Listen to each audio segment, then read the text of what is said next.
Hi అండి. Hi అండి. అందరూ ఎలాగున్నారండి? మీరు అందరూ బాగున్నారనుకుంటున్నానండి. నేను కూడా బాగున్నానండి. ఈరోజు బయట చల్లగా వాతావరణం ఉందండి. మసాలా వడలు తినాలనిపించింది. మీ కొరకు నేను మసాలా వడలు వేస్తున్నాను చూడండి. మసాలా వడలకి ఏమేమి కావాలో చూద్దాం రండి. మసాలా వడలకు కావాల్సిన పదార్థాలు చూడండి. పావు కేజీ పచ్చిశనగపప్పు అండి. ఒక 4-5 గంటలు నానబెట్టి పెట్టండి. పావు కేజీ పచ్చిశనగపప్పు అండి.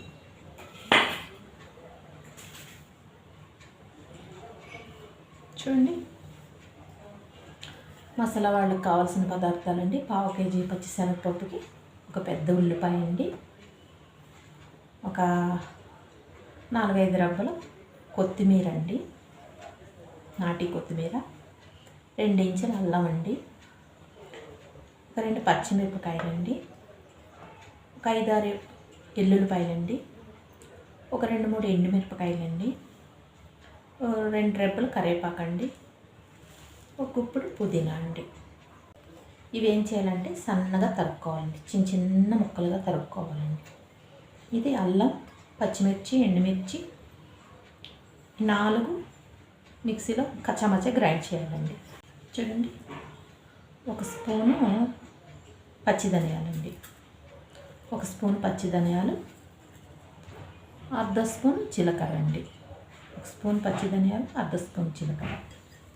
ఫస్ట్ ఈ 2 బరకగా గ్రైండ్ చేయాలండి. దాంట్లో ఎండుమిర్చి, అల్లం, వెల్లుల్లి, పచ్చిమిర్చి ఈ 4 వేసి కొంచెం ఉప్పు వేసి గ్రైండ్ చేయాలండి. ఇవన్నీ సన్నగా తరుక్కోవాలండి. సన్నగా ధనియాలు, జీలకర్ర కచ్చమచ్చ ఇలా పౌడర్ చేసుకున్నామండి తరితరిగా. ఇప్పుడు అల్లం ముక్కలు,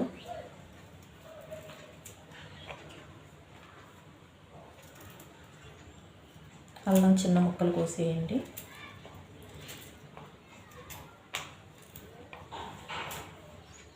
పచ్చిమిర్చి వేయండి, ఎండుమిర్చి తుంచేయండి, 4-5 ఎల్లుల్లి రబ్బలు వేయండి. ఇవి పేస్ట్ చేసుకోండి. ఇవి కచ్చామచ్చ పేస్ట్ చేయండి. చూడండి, ఉల్లిపాయలని ఇలా సన్నగా చిన్న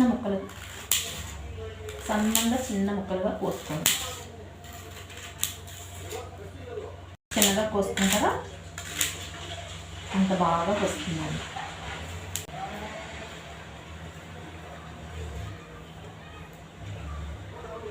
చూడండి, కొత్తిమీరని సన్నగా సాధ్యమైన సన్నగా ఇలా కట్ చేసుకోండి, కోసుకోండి.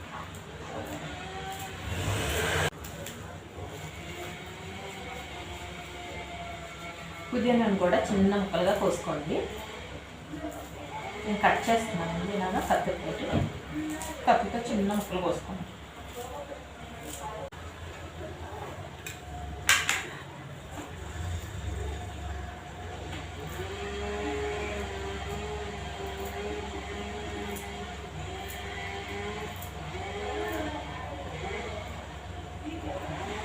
చూడండి, కొత్తిమీర కూడా ఇలా సన్నంగా తరుక్కోండి. టేస్ట్ బాగుంటుందండి. కొత్తిమీర ఘమ కూడా బాగా వస్తుందండి. పుదీనా, కరివేపాకు, కొత్తిమీర సన్నగా తరుక్కున్నానండి. చూడండి, ఇందులో ఒక గుప్పుడు పప్పు తీసి సపరేట్గా పెట్టుకోండి. నీళ్ళు లేకుండా గ్రైండర్లో కచ్చామచ్చ రుబ్బుకోండి, నీళ్ళు వేయకుండా. చూడండి, గుప్పుడు పప్పు తీసి పెట్టుకున్నానండి. చూడండి, ధనియాలు, జీలకర్ర, అల్లం, వెల్లుల్లి, ఎండుమిర్చి, పచ్చిమిర్చి పేస్ట్ అండి. ఈ పేస్ట్ని ఇందులో వేసుకోండి. ఈ నానిన శనగపప్పు నీళ్ళు లేకుండా అందులో కచ్చామచ్చ రుబ్బుకోండి. చూడండి, శనగపప్పును కచ్చామచ్చ రుబ్బు తెచ్చుకున్నానండి. ఇంకొక వాయి ఉంది. బాగా మెత్తగా రుబ్బకండి, బాగోవండి వాటిలో. ఇలా కచ్చామచ్చగా ఉంటాయండి. ఇలా కచ్చామచ్చగా రుబ్బుకోండి. దీన్ని ఇందులో వేసుకోండి.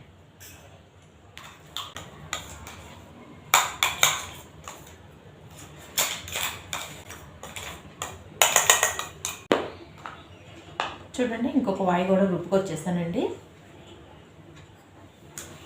దీన్ని శుభ్రంగా ఇందులో ప్లేట్లు వేసుకోండి.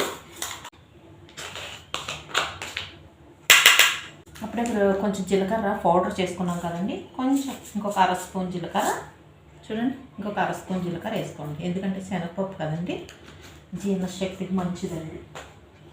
బియ్యం పిండి అండి, చిన్న గ్లాస్ అర గ్లాస్ వేసుకుంటున్నానండి.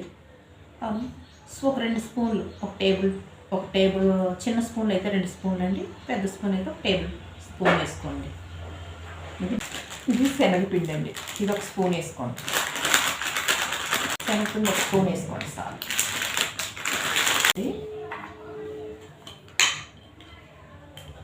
ఉప్పు చూడండి, కావాల్సినంత ఉప్పు వేసుకోండి.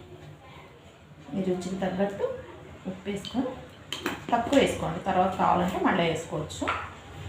ఉప్పు వేసుకోండి. గరం మసాలా అండి ఒక అర్ధ స్పూన్ వేసుకోండి, ఎక్కువ వద్దండి, అర్ధ స్పూన్ వేసి వేయలేనట్టు అన్నీ బాగా కలపండి. నేను చుక్క నీళ్ళు వేయలేదండి ఇందులోని, ఒక చుక్క కూడా నీళ్ళు వేయలేదు. ఇవన్నీ బాగా కలపండి.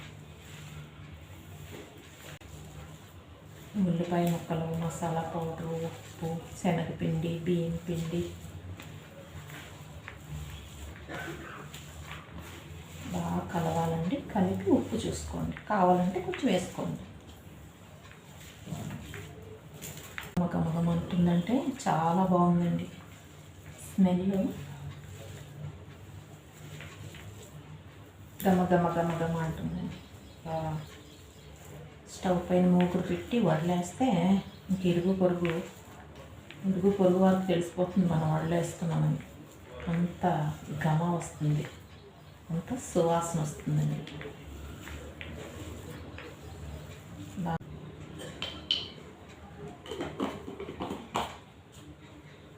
కలుపుకొని మీకు కావాల్సిన సైజులో ఉండలు చేసి పెట్టుకోండి. ఇలా ఉండలు చేసి పెట్టుకుంటే మనం నూనెలో వేసినప్పుడు మనకి ఈజీ అవుతుందండి. చూడండి, ఇవి చాలా దలసరిగానే వేయకూడదండి, పలుచగానే వేయకూడదండి. దలసరిగా వేస్తే ఏమవుతుందంటే లోపల ఉడకవండి, పలుచగా వేస్తే మాడిపోతాయండి. అందుకే మీడియం సైజు, పలుచగాను కాకుండా దలసరిగా వేస్తే బయట కరకరలాడుతూ లోపల మెత్తగా చాలా టేస్టీగా చాలా బాగుంటాయండి. ఇలాగన్నీ ఉండలు చేసి పెట్టుకోండి. మీకు నూనెలో వేసేటప్పుడు కంగారు లేకుండా ఈజీ అవుతుంది పని.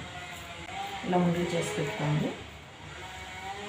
మా అమ్మమ్మ గారు చిన్నప్పుడు చేసేవారండి, చాలా బాగా చేసేవారు. చూడండి అరిచేయి ఉంది కదా, ఇంత చేసేవారు. అరిచేయి అంతా ఒక వాయి తీసి ఇంకొక వాయి వేసే లోపలికి అన్ని ఖాళీ చేసేసేవాళ్ళం అండి. అంత టేస్టీగా అంత బాగుండేవండి వాళ్ళు.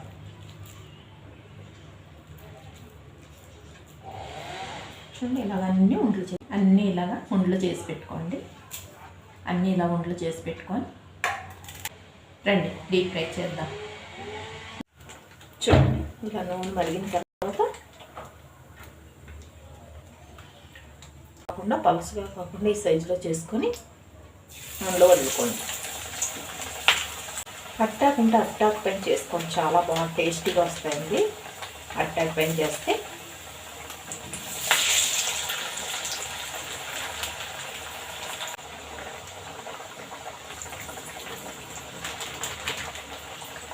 ఇలా మీడియం ఫ్లేమ్ పైన పెట్టుకొని మెల్లగా ఉడికించుకోండి.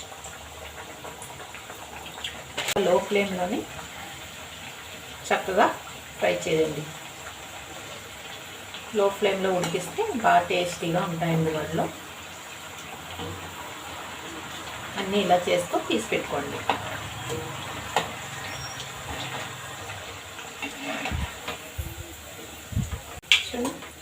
అన్నీ రీతిగా ఫ్రై చేసి తీసి పెట్టుకోండి. చూడండి మసాలా వడలు రెడీ అయింది. చూడండి ఎంత చక్కగా రెడీ అయినాయో, చాలా బాగుంటాయండి. బయట క్రిస్పీగా, లోపల సాఫ్ట్గా, మసాలా తగులుతూ రుచిగా చాలా బాగుంటాయండి. మీరు ఇంట్లో చేసుకోండి, చాలా ఈజీ అండి. పప్పు నానబెడితే ఒక 10-15 నిమిషాల్లో ఈజీగా చేసేసుకోవచ్చండి. చూడండి చాలా బాగున్నాయి కదండి. మీరు ఇంట్లో ట్రై చేసి ఎలా ఉందో కామెంట్ చేయండి.